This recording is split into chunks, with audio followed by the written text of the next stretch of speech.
ముస్లింల యొక్క సామాన్య హిందూ యొక్క భావాలు ఎలా ఉన్నాయో మనం అందులో పరిశీలించాం. హలీము తిన్నటువంటి హిందువులు ఉన్నారు, రంజాన్ ఇఫ్తార్ విందులిచ్చిన హిందువులు ఉన్నారు. మరి బోనం ఎత్తిన మీ బయ్యా ఎక్కడ్రా?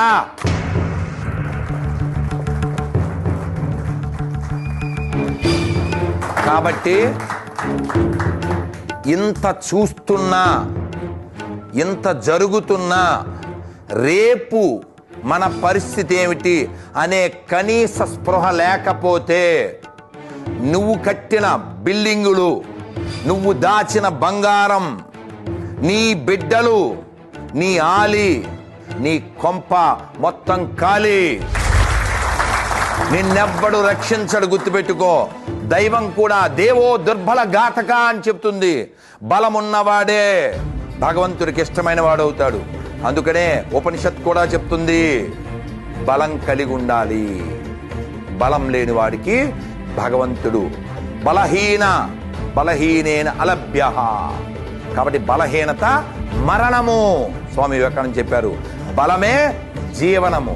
కాబట్టి మనమంతా జీవిద్దాం, ఈ ధర్మం కోసం జీవిద్దాం, ఈ దేశం కోసం జీవిద్దాం, ఈ దేశ ధర్మాల కోసం మరణిద్దాం, మరణించి కూడా జీవిద్దాం.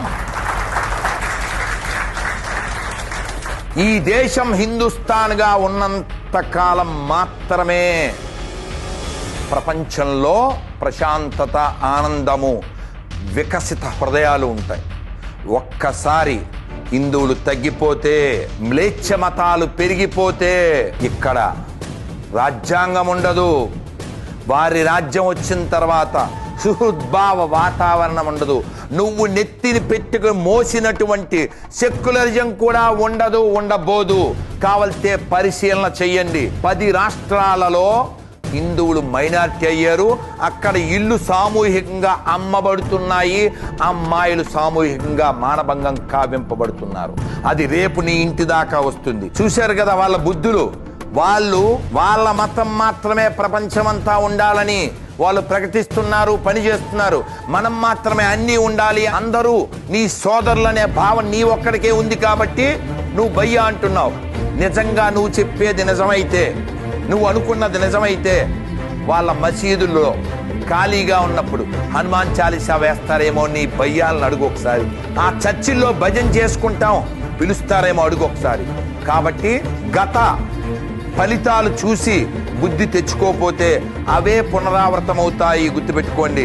మరోసారి భారత్ ఖండించబడకూడదు అంటే హిందువులు కలిసి ఉండాలి, హిందువులుగా ఉండాలి, ఈ హిందుస్థాన్ని కాపాడాలి. అందుకోసం అఖండ భారత్ మనం సాధిస్తామో లేదో, ఉన్న భారత్ ఖండితం కాకుండా ఉండడానికి మనమంతా కలిసి ఉందామా వద్దా? కలిసి నడుద్దామా వద్దా? మాట్లాడదామా వద్దా?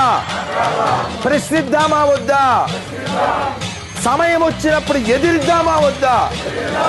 దీనికోసం ఒక్క అటెంప్ట్ చేయండి. భారత్ మాతాకి, భారత్ మాతాకి వందే.